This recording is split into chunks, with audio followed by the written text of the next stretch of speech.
الحمد لله رب العالمين والعاقبة للمتقين والصلاة والسلام على سيد الأنبياء والمرسلين وعلى آله وأصحابه الطيبين الطاهرين. أما بعد، فأعوذ بالله من الشيطان الرجيم. بسم الله الرحمن الرحيم. وما من دابة في الأرض إلا على الله رزقها. صدق الله مولانا العظيم، وبلغنا رسوله النبي الأمين الكريم، ونحن على ذلك لمن الشاهدين والشاكرين، والحمد لله رب العالمين. حاضرین مسجد و سامعین محترم، السلام علیکم ورحمۃ اللہ وبرکاتہ.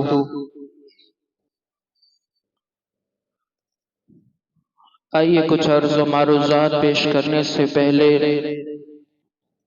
ہم اور آپ مل کر انتہائی عقیدت و محبت میں ڈوب کر اپنے اور ساری کائنات کے مرکز عقیدت حضور احمد مجتبی محمد مصطفیٰ ارواحنا فدا صلی اللہ تعالی علیہ وسلم کی بارگاہ بے کس پناہ میں اپنی غلامی کا ثبوت دیتے ہوئے جس طریقے سے میں پڑھا ہوں، میرے ساتھ مل کر بآواز بلند درود و سلام کا ہدیہ پیش کرے. پڑھیے الصلاۃ والسلام علیک یا رسول اللہ، الصلاۃ والسلام علیک یا حبیب اللہ، الصلاۃ والسلام علیک یا نبی اللہ، وعلی آلک واصحابک یا نور اللہ، صلی اللہ تعالی علیہ وسلم. میرے پیارے آقا صلی اللہ تعالی علیہ وسلم کے پیارے دیوانوں، آج جہاں دیکھا جائے وہاں پر مسلمان رزق کے سلسلے میں پریشان اور بے چین اور بے قرار دکھائی دیتا ہے. جہاں دیکھو وہاں مسلمانوں کے اندر مفلسی اور بیچارگی عام ہوتی ہوئی دکھائی دیتی ہے. آج مسلمان رزق کے سلسلے کے اندر جد و جہد اور محنت و مشقت کرتا ہے، اس کے باوجود وہ بے چین اور بے قرار دکھائی دیتا ہے، اور اسے اطمینان اور سکون کی نیند بھی میسر نہیں آتی. جہاں مسلمان کا کاروبار تھوڑا سا ٹھپ پڑتا ہے، مسلمان یہ خیال اور یہ تصور کرتا ہوا دکھائی دیتا ہے کہ العیاذ باللہ کسی نے میرے رزق کو باندھ دیا ہے، کسی نے میری روزی کو باندھ دیا ہے. یہ آج مسلمانوں کا ذہن بن چکا، یہ مسلمانوں کا آج تصور بن چکا ہے. میرے پیارے آقا صلی اللہ تعالی علیہ وسلم کے پیارے دیوانوں، مختصر سی گفتگو کے اندر یہی سوچ کی کریکشن کرنا ہے کہ کیا کوئی ہمارے رزق کو بھی باندھ سکتا ہے یا نہیں. اس کے بارے میں آپ حضرات کے سامنے میں ایک حدیث کے ٹکڑے کا تلاوت کروں، جس کے اندر آقا کریم صلی اللہ تعالی علیہ وسلم ارشاد فرماتے ہیں انما انا قاسم واللہ یعطی۔ آپ حضرات سے سوال کرنا چاہوں گا کہ اگر ہماری سوچ یہ بن گئی ہے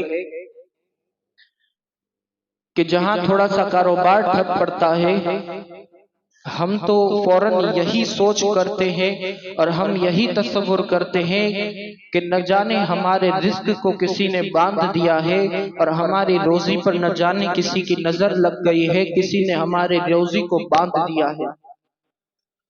آقا کریم تو ارشاد فرماتے ہیں انما انا قاسم واللہ یعطی، میں ہی بانٹنے والا ہوں اور اللہ ہی دینے والا ہے۔ اب سوال یہ پیدا ہوتا ہے کہ جس کا پالن ہار حقیقی، جس کو رزق عطا فرمانے والا خالق کائنات پروردگار عالم ہو، اور جس کا بانٹنے والا خاتم النبیین افضل الانبیاء آقا کریم صلی اللہ تعالی علیہ وسلم جیسی بلند و بالا ذات ہو، کیا اس کا بھی کوئی رزق باندھ سکتا ہے؟ تو یہی جواب ملے گا کہ ہرگز کوئی ہمارے رزق کو باندھ نہیں سکتا، کیونکہ رزق کا ذمہ خود اللہ تبارک و تعالی نے اپنے ذمے لیا ہے۔ اگر اللہ تبارک و تعالی رزق کا دینے والا، رزق کا عطا فرمانے والا ہے تو پھر کسی اور کی کیا مجال کہ ہمارے رزق کو کوئی باندھ سکے۔ آج ہمارا عقیدہ یہ ہو چکا کہ ہماری روزی کو کسی نے باندھ دیا ہے، ہم نے ہمارے اسلاف کے عقیدے کو پس پشت ڈال دیا۔ ہمارے بزرگان دین کا عقیدہ کیا تھا، ہمارے اسلاف کا عقیدہ کیا تھا؟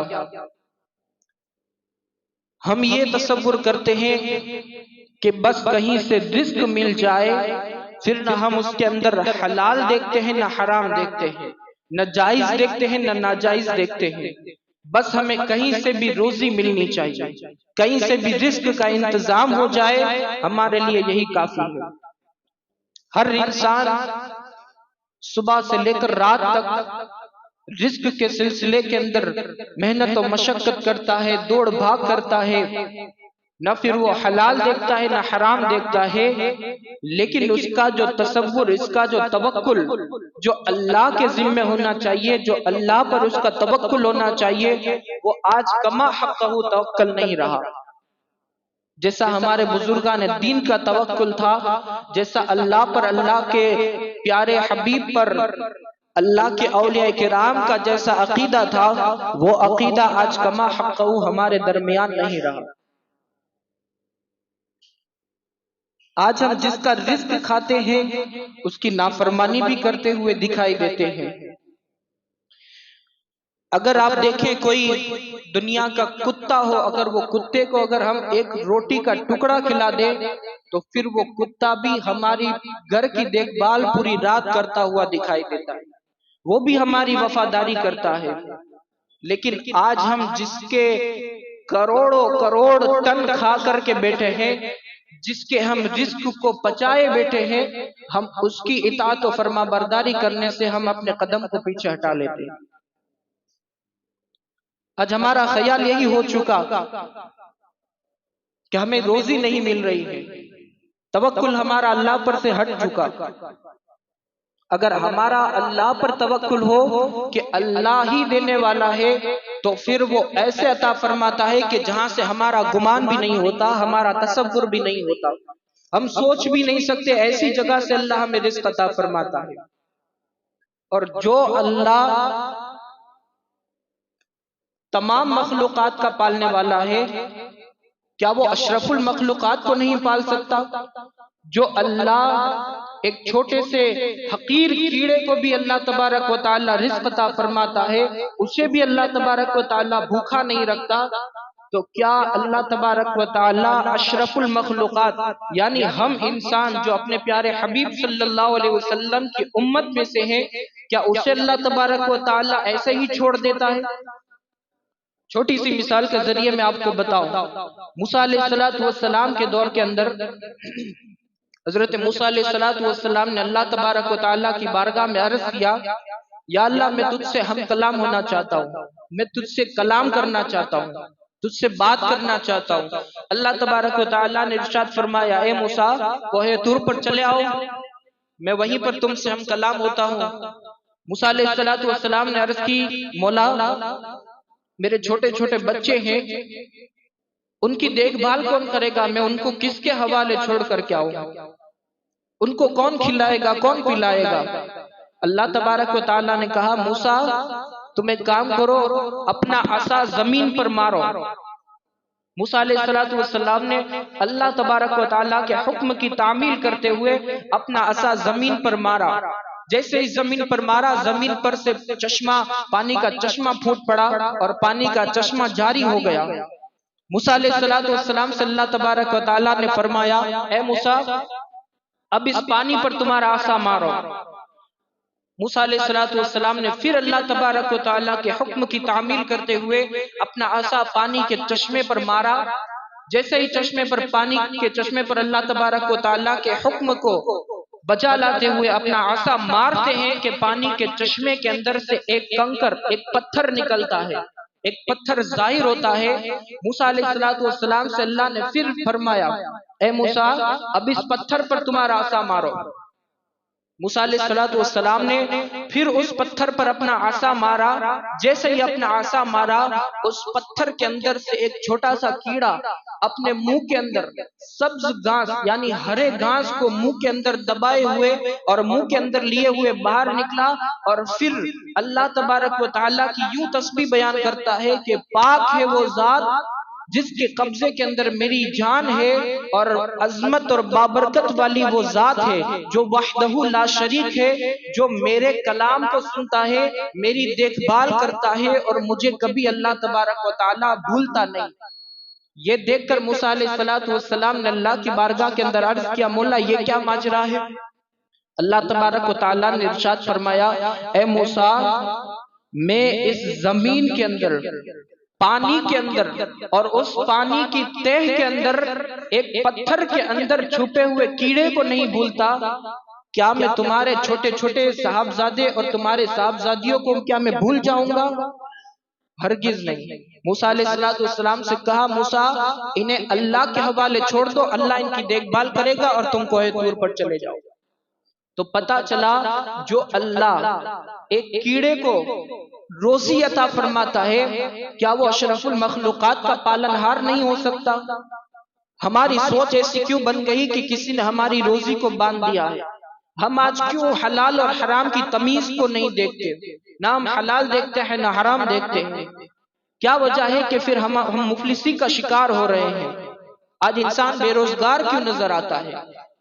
وجہ سب سے بڑی یہ ہے کہ توکل اس پر جو اللہ کا ہونا چاہیے وہ اللہ پر اس کا توکل نہیں رہا، جیسا کما حق ہونا چاہیے۔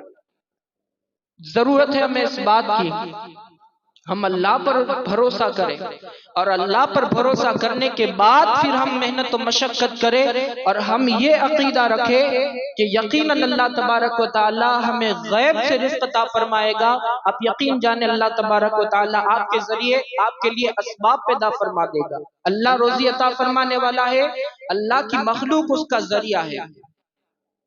ہمیں مخلوق پر بھروسہ نہیں کرنا، ہمیں اللہ پر بھروسہ کرنا۔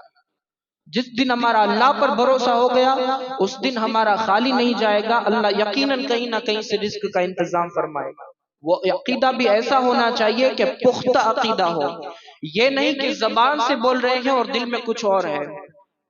ہمارا عقیدہ پختہ ہونا چاہیے اللہ اور اس کے رسول پر کہ اللہ دینے والا ہے، اس کے پیارے حبیب بانٹنے والے ہیں۔ یقیناً اللہ تبارک و تعالی غیب سے رزق کا انتظام فرما دے گا۔ تو پتا چلا کہ کوئی روزی باندھ نہیں سکتا، جس کو مولا روزی عطا فرمائے اس کو ملا جی باندھ نہیں سکتے۔